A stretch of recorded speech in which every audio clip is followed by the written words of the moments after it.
यूनान मिश्र रोमा सब मिट गए जहाँ से, कुछ बात है कि हस्ती मिटती नहीं हमारी। भारत भूमि, महावीरों के रक्त से सिंचित यह भूमि समय समय पर ऐसे योद्धाओं को जन्म देती रही जिन्होंने इसके दास्ता के बंधनों को काट इसे गौरवान्वित किया है। आचार्य चाणक्य ने मगध के सिंहासन पर महान सम्राट चंद्रगुप्त को बैठाकर खंडित भारत को पुनः अखंड बनाया। महान चंद्रगुप्त के शौर्य की पताका न केवल भारत अपितु विदेशी आक्रांताओं के मन मस्तिष्क में भय बनकर फहरा रही थी। महान मौर्य शासकों, खासकर सम्राट अशोक ने इस कीर्ति को और आगे बढ़ाया।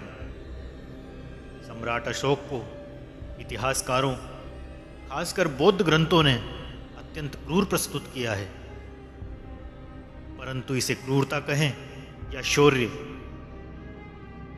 जो भी हो, सम्राट अशोक के शौर्य ने भारत भूमि को अखंड बनाए रखा और इसकी कीर्ति को संपूर्ण विश्व में फैलाया।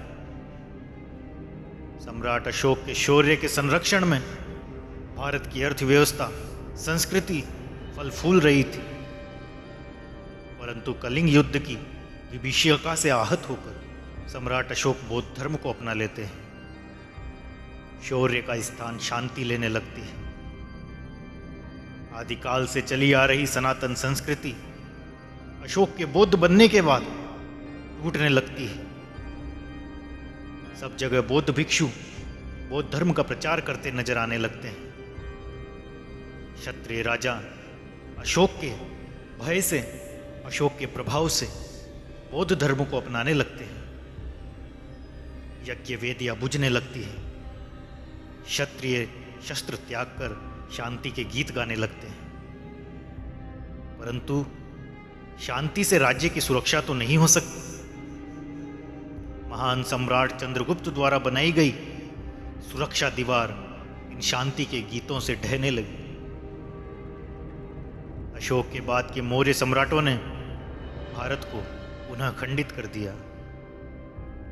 मगध सम्राट बृहदत्त तक आते आते सनातन धर्म लगभग लुप्त हो चुका था। राजा बस बौद्ध धर्म के प्रचार को ही अपना एकमात्र कर्तव्य मानने लगे। इसका परिणाम हुआ, दुष्ट विदेशी शक्तियों ने भारत की सीमाओं पर पुनः आक्रमण करना प्रारंभ कर दिया। वे सीमाओं पर कब्जे करने लगे।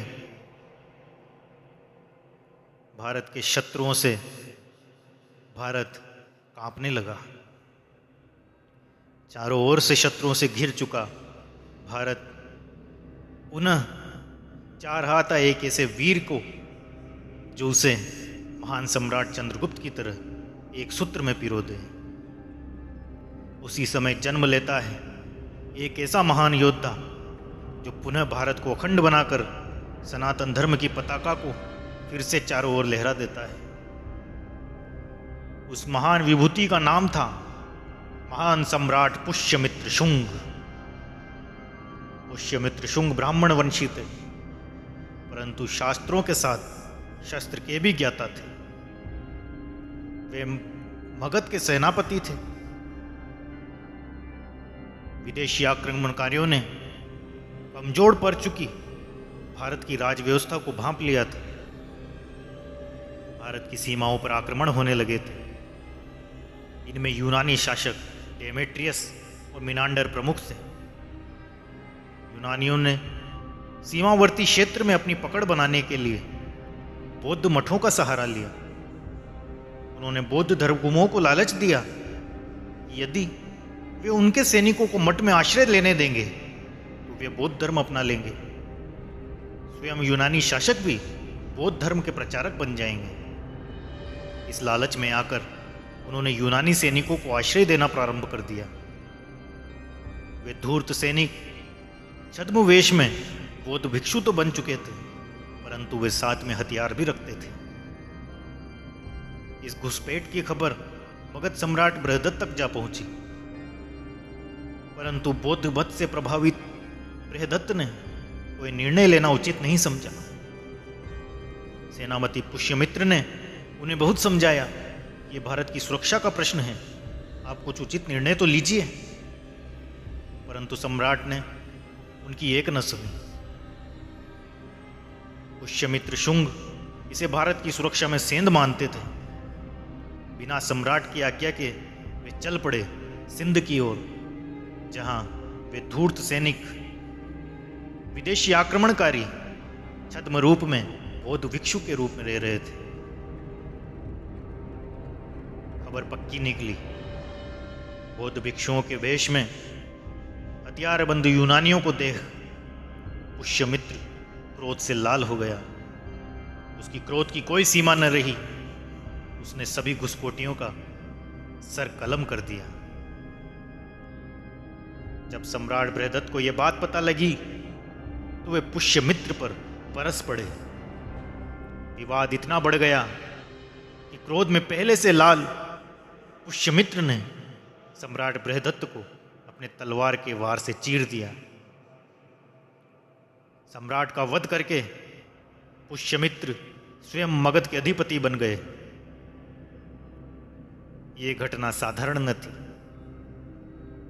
कुछ इतिहासकारों ने इसे विश्वासघात कहा, तो कुछ ने इसे नंदों के खिलाफ हुई चंद्रगुप्त की क्रांति से जोड़ा।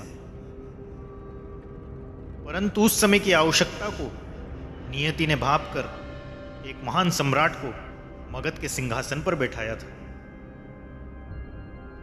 सम्राट बनते ही पुष्यमित्र ने बौद्ध मठों को दी जाने वाली राजकीय सहायता को रोक दिया।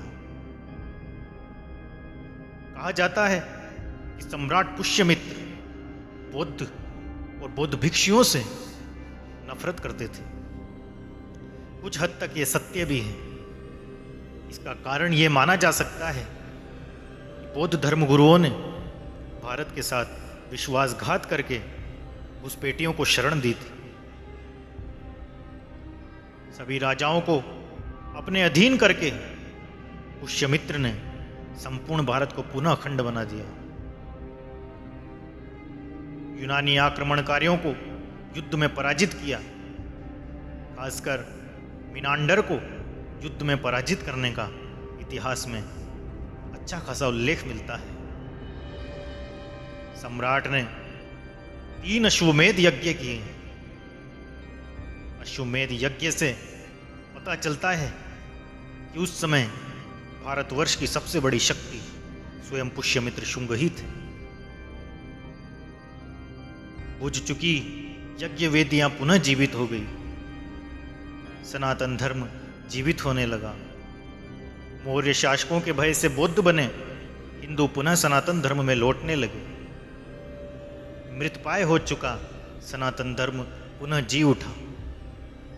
क्षत्रिय राजा शांति के गीतों को छोड़कर अपने राज्य की सुरक्षा में लगने लगे।